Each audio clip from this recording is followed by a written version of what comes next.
নমস্কাৰ বেটা আপোনালোকে চাবলৈ আৰম্ভ কৰিছে নৰ্থ ইষ্ট ভিউৰ ষ্টুডিঅ' মই শৰৎ গায়ন লৈ আহিছোঁ এক গুৰুত্বপূৰ্ণ খবৰ নগাঁৱত পৰকীয়া প্ৰেমক কেন্দ্ৰ কৰি সৃষ্টি হৈছে উত্তপ্ত পৰিস্থিতি এগৰাকী পুৰুষে নিজৰ প্ৰেমিকাৰ সৈতে কোঠাত সোমাই থকাৰ সময়তেই হাতে লুতে ধৰে পত্নী আৰু তাৰ পাছতেই সৃষ্টি হয় উত্তপ্ত পৰিস্থিতি নগাঁও হয়বৰ গাঁৱৰ আৰডি মটৰছৰ ওচৰত সংঘটিত হৈছে এই ঘটনা আৰু তাৰ পাছতে সৃষ্টি হয় উত্তপ্ত পৰিস্থিতি যেতিয়া পত্নীয়ে গম পাই সমগ্ৰ খবৰ পত্নীয়ে হাতে লুতে ধৰে তাৰ পাছতে সৃষ্টি হয় সমগ্ৰ খবৰ আমি ফুল প্লেটৰ মাধ্যমত সমগ্ৰ খবৰ জনাবলৈ চেষ্টা কৰিছো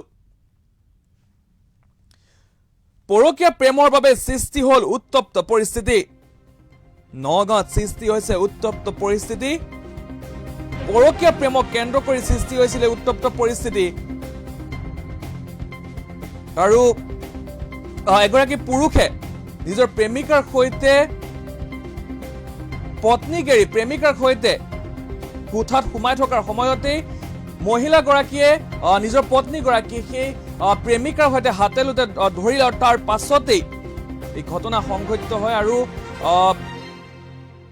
নগাঁৱৰ হয়বৰ গাঁৱৰ আৰডি মটৰছৰ সমীপত সংঘটিত হৈছে এই ঘটনাৰ যুৱকজনৰ নাম হৈছে সমীৰণ শইকীয়া আৰু নগাঁৱত পৰকীয়া প্ৰেমৰ বাবে সৃষ্টি হৈছে উত্তপ্ত পৰিস্থিতি প্ৰেমিকাৰ ঘৰত সোমাই থকা অৱস্থাতে হাতে লুতে ধৰে পত্নীয়ে নগাঁৱৰ হয়বৰ গাঁৱৰ আৰডি মটৰছৰ সমীপত সংঘটিত হৈছে এই ঘটনা যুৱকজনৰ নাম সমীৰণ শইকীয়া বুলি জানিব পৰা গৈছে জনাইছো এই মুহূৰ্তৰ এক গুৰুত্বপূৰ্ণ খবৰ নগাঁৱত পৰকীয়া প্ৰেমৰ বাবে উত্তপ্ত পৰিস্থিতি নিজৰ প্ৰেমিকাৰ সৈতে ভাড়া ঘৰত সোমাই থকাৰ সময়তেই হাতে লুতে ধৰে পত্নীয়ে নগাঁৱৰ হয়বৰ গাঁৱৰ আৰডি মটৰছৰ সমীপত সংঘটিত হৈছে ঘটনা নগাঁৱৰ এটা ফাইনেন্স কোম্পানীত চাকৰি কৰা সমীৰণ শইকীয়া নামৰ এগৰাকী যুৱকে নিজৰ পত্নী আৰু এটি কন্যা সন্তানক এৰি নগাঁৱৰ এটা ভাড়া ঘৰত প্ৰেমিকাৰ সৈতে সোমাই থকা অৱস্থাত পত্নীয়ে বাহিৰৰ পৰা তলা লগায় আৰু তাৰ পাছতে স্থানীয় হয়বৰ গাঁও আৰক্ষী উপস্থিত হয় প্ৰেমিকাৰ সৈতে সমীৰণক উদ্ধাৰ কৰি নগাঁও সদৰলৈ লৈ আহে আৰু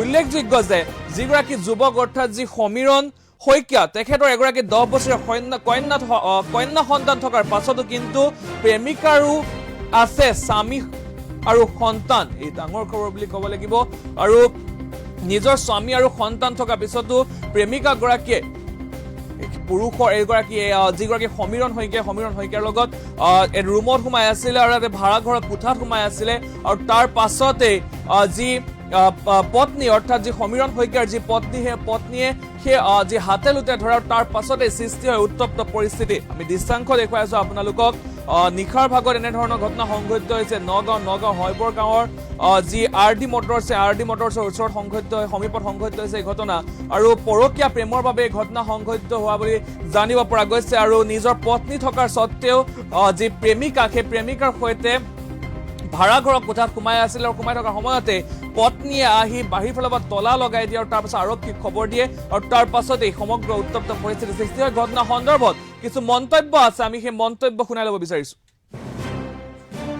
ফেমিলি কোৰ্টত মেইনটেনেন্স কেছো চলি আছে ফেমিলি কোৰ্টত তেওঁ কোনো সামন ৰিচিভ কৰা নাই আজি ডিবি কেছ চলা আজি আপোনাৰ 4 বছৰে হ'ল 3.5 বছৰ পলাই আছিলে আপোনাৰ 25 জুনত মই তেওঁক নগাঁও থানাৰ পৰা এৰেষ্ট কৰাইছো আইনৰ সহায় লৈ পেলাই এৰেষ্ট কৰাইছো কোন জেগাৰ পৰা নগাঁৱৰ পৰা এল&টি ফাইনেন্সৰ পৰা তেওঁক মই এৰেষ্ট কৰাইছোঁ প্ৰথমতে তেওঁক মই বিচাৰি যেতিয়া আহোঁ তেতিয়া তেওঁ মৰিকলং নৈলা স্কুলৰ ওচৰত থাকে তেতিয়া তাতে দোকান এখনত যেতিয়া মই সোমাইছিলোঁ তেতিয়া দোকানীজনে মোক ক'লে যে সমীৰণ শইকীয়া এইটো ঘৰত থাকে কোনোবা এজনী মহিলাৰ লগত যেতিয়া মই সুধিছোঁ দোকানীজনক তেতিয়া দোকানীজনে মোক কি কয় হাজবেণ্ড ৱাইফ হয় একেলগে থাকে 7 মাহ হৈছে বিয়া পতা ঠিক আছে যেতিয়া মই বিচাৰি যাওঁ তেতিয়া আপোনাৰ মৰিকলং থানাত মোক এনেই 1 ঘণ্টামান মোক এনেই টাইম পাছ কৰালে বাইদেউ আপুনি বহক কিন্তু কোনো তেওঁলোকে হেৰি নকৰিলে ৰেছপন্স নিদিলে তাৰপিছত মই ৰাতি 11টা বজাত মই ডিচিপি ছাৰলৈ ফোন কৰোঁ তাৰপিছত আমাৰ নুনমাটি অচি ছাৰলৈ ফোন কৰোঁ তেতিয়া ছাৰসকলে ক'লে যে আপুনি এটা কাম কৰক বাইদেউ ৰাতিও বহুত হ'ল মোৰ বাচ্ছা এজনী আছে আপুনি গুৱাহাটীলৈ গুচি আহক তো মই গুৱাহাটীলৈ গুচি গ'লোঁ গুচি যোৱাৰ পিছত তাই কি কৰিছে মই বিচাৰি যোৱাৰ কাৰণে তাই আকৌ মোৰ আৰু মোৰ ফ্ৰেণ্ডৰ ওপৰত অজান ভৰাৰ আগত তাই উল্টাই কেছ কৰিছে ঠিক আছে আজি কেনেকৈ ধৰিলোঁ মই ইনফৰ্ম পাইছিলোঁ ইনফৰ্ম পাওঁতে মই প্ৰথমতে নগাঁও সদৰত গ'লোঁ সদৰত যাওঁতে মই এখন এণ্ট্ৰি দিম বুলি ভাবিছিলোঁ যে এখন এণ্ট্ৰি দিওঁ সমীৰণ শইকীয়া এনেকৈ থাকে বুলি মই আজি 3-4 দিনৰ পৰা মই ইনফৰ্ম পাই আছোঁ। তাৰপিছতে এণ্ট্ৰি দিওঁ বুলি মই গ'লোঁ। তাৰপিছত যোৱাৰ পিছত তেওঁলোকে কোনো মানে হেৰিখন নাৰাখিলে, মোৰ কাগজখন। মোক ক'লে যে আপুনি তালৈকে যাওক। মই ইয়ালৈকে আহিলোঁ। অহাৰ পিছত গম পালোঁ যে হয় সমীৰণ শইকীয়া ইয়াতে থাকে। কোন জেগাখিনি? এইখিনি আপোনাৰ খুটিকটীয়া, আপোনাৰ হেৰি এইটো কি ৰোড বুলি কয়, মই RD মটৰ্ছৰ ওচৰত তাতে থাকে। পল্লৱী বৰুৱা বৰাৰ লগত থাকে। পল্লৱী বৰুৱা বৰা অলৰেডি মেৰিড হয়। তেখেতৰ হাজবেণ্ড আছে তৰুণ বৰা, আৰু পল্লৱী বৰুৱাৰ মাইকীজনী এটা ল'ৰা আছে, ক্লাছ 10ত পঢ়ে। তাই কি কৰিছে, গিৰিয়েকৰ ওপৰতো তাই কেছ কৰি সমীৰণ শইকীয়াৰ লগত, মানে মই যেতিয়াই ঘৰটো চিনি পাওঁ, অ'ত পলাই ত'ত পলাই তেনেকৈ পলাই এনেকৈ আপোনাৰ চাৰ্কল হিচাপে ঘূৰি থাকে, গম পাইছে। তো আজি মুখ্যমন্ত্ৰী দুৰ্ব্যৱহাৰৰ কাৰণে বহুত কঠোৰ হৈছে। হয়, মই CM ছাৰক এটাই অনুৰোধ দেখাওঁ যে এইটোৰ ওপৰত ছাৰে মানে কঠোৰ মানে ব্যৱস্থা ল'ব লাগে। CM ছাৰে। আপোনালোকৰ সন্তান আছে?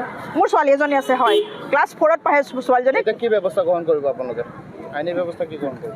আইনী ব্যৱস্থা এতিয়া তেওঁলোকক ধৰি লৈ গৈছে এতিয়া শৈবগাঁও থানালৈ। এতিয়া থানাত কি কৰে তেওঁলোকে চাই লওঁ কি কৰে। কিমান দিন ধৰি এনেকৈ লুকাই আছে তেওঁলোকে? তেনেকৈ আপোনাৰ 4 বছৰে হ'ল লুকাই থকা। আপুনি ধৰিছিলে? ধৰিছিলোঁ, হয়। সেইটো আপোনাৰ মৰিকলঙত ধৰিছিলোঁ, লৈলা স্কুলৰ ওচৰত। মোৰ ঘৰত থকা আজি 1 বছৰ বা 9 মাহ হৈছে। আৰু তেখেতে প্ৰথম দিনাখন ঘৰ চাবলৈ আহিছিলে। আমি কৈছিলোঁ বেটচলক নিদিওঁ। তেখেতে ক'লে মোৰ হাজবেণ্ড আছে, হাজবেণ্ড দুগৰাকী আছে, তেখেতক লৈ আহিছে আৰু আমাৰ ঘৰত আছে। আমি আধাৰ কাৰ্ড লৈ লৈছোঁ দুখনৰ। সমীৰণ শইকীয়া আৰু ঘৈণীয়েকৰ নামটো কিছু পল্লৱী আৰু তেনেকুৱাই আৰু। কাহিনী গম পালে তাৰপিছত আপুনি কেনেকুৱা ব্যৱস্থা ল'ব? আজিৰ পৰাতো আৰু ভালকৈ চাব লাগিব বেছিকৈ, কাৰণ এনেকৈ যদি মানুহে মিছা কথাই ক'ব পাৰে তাৰ বেছি আৰু সক্ৰিয় হ'ব লাগিব আমি। এই যিটো বিষয় আপুনি নিশ্চয় গম পোৱা নাছিলে? নাপাম। আজি তেখেতসকলক আজি প্ৰথম চাইছোঁ। তেখেতে বোলে আমাৰ ঘৰত এবাৰ আগতে আহিছিলে, কিন্তু তেখেতসকলে আমাক একো জনোৱাও নাই এনেকুৱা কেছ হৈছে বুলি। কিন্তু আজিহে আমাক তেখেতে কৈছে যে আগতেও আমি তেখেতৰ ঘৰলৈ মানে সমীৰণ শইকীয়াক বিচাৰি তেখেতৰ আগৰ মানে যি আছিলে আহিছে বোলে। মাল বস্তু ইয়াতে আছে, সোমাই আছে, গতিকে মাল বস্তুটো ইয়াতে আছে চব। কি কৰা হ'ব? উলিয়াই দিয়া হ'ব? উলিয়াই দিয়া হ'ব পৰৱৰ্তী আইনৰ ওচৰত, নহ'লে মই খুটিকটীয়া RD মটৰ্ছ সেইটোৱে।